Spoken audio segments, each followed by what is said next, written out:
le régime libéral nouvellement installé a conduit le pays de manière progressive dans une crise profonde et dans tous les domaines, avec une crise des valeurs, une rupture du dialogue politique, une instrumentalisation de l'appareil d'État et une régression économique avec son corollaire, l'exacerbation de la pauvreté, notamment en milieu rural. Face à cette situation, l'opposition des forces vives a été constante et utile, avec la participation à des initiatives qui ont permis de consolider la démocratie et de lancer les bases d'une réflexion prospective sur une nouvelle alternance nécessaire et salutaire. Cette lutte entamée par le peuple et pour le peuple a conduit en mars 2012 à une alternance démocratique portant le président Macky Sall à la magistrature suprême du Sénégal.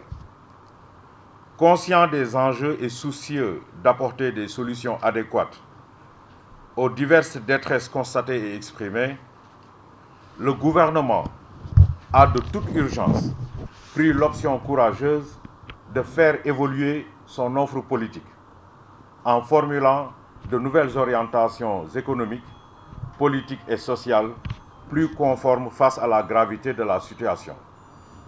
Cette bonne disposition a eu pour effet immédiat de replacer le pays dans la trajectoire d'une économie émergente et inclusive, avec un mode de gestion plus orthodoxe et conforme aux standards internationaux.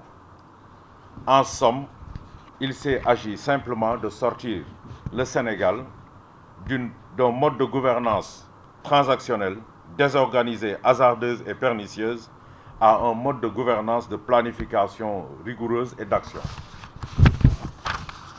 Depuis lors, notre pays s'est bonifié au fil du temps et les performances économiques confirmées de manière continue et régulière par les partenaires au développement et les agences de notation de bonne réputation. Les réalisations sont multiples au plan social, sanitaire, agricole.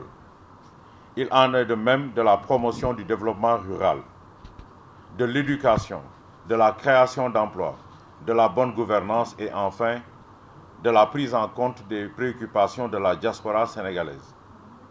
Autant de bonnes dispositions qui ont concouru à renforcer le tissu social.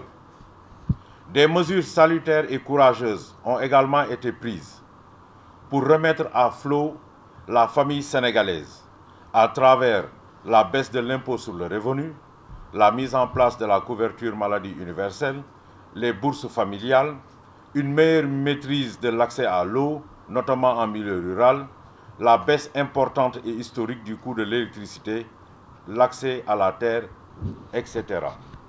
Ce qui a fortement concouru à consolider la famille sénégalaise en tant qu'entité économique.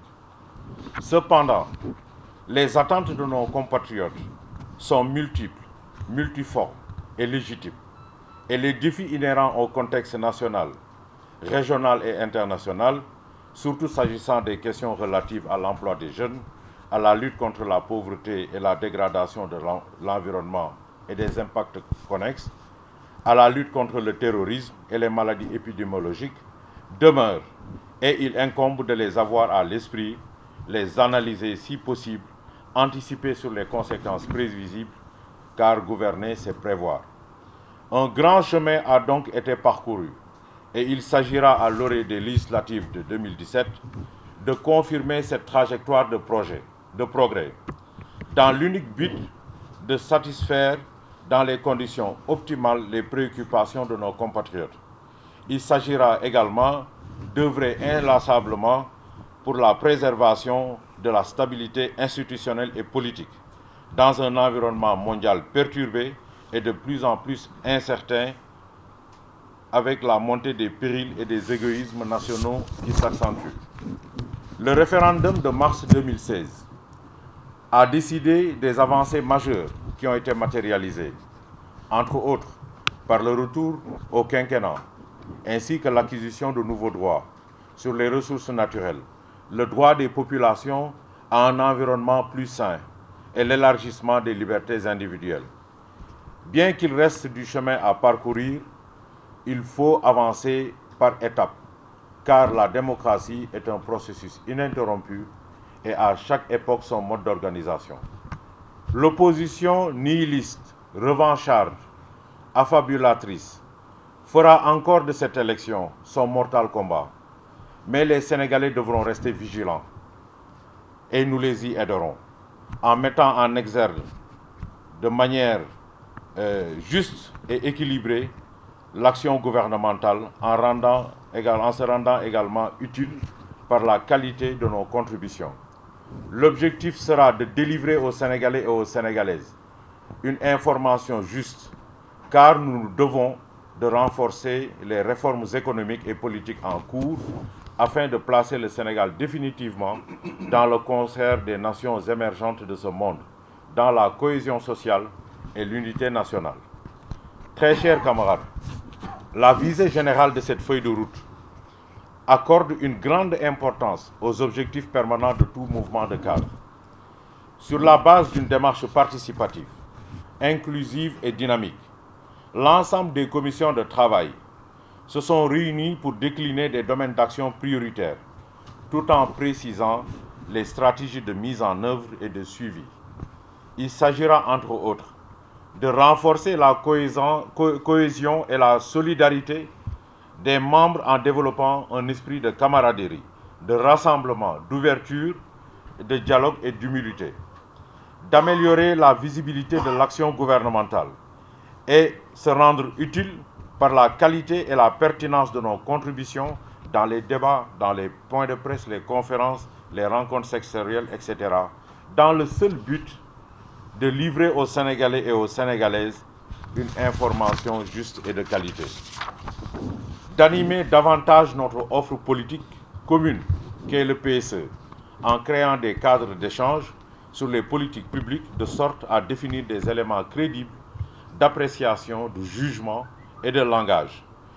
D'aider à asseoir et à développer auprès de la population sénégalaise une intelligence collective autour de la gestion des secteurs prioritaires et participer activement à la consolidation de notre coalition. Nous espérons évidemment que ce programme aidera à transposer dans la réalité la vision défendue dont les perspectives sont assez prometteuses. Donc je vous remercie de votre attention. C'est cette note de cadrage-là qui a servi à élaborer les axes stratégiques de notre plan d'action. Je vous remercie. Fils, ndax xam nga bilan suñu président de la République. déedéet. demal xool ci leeral point net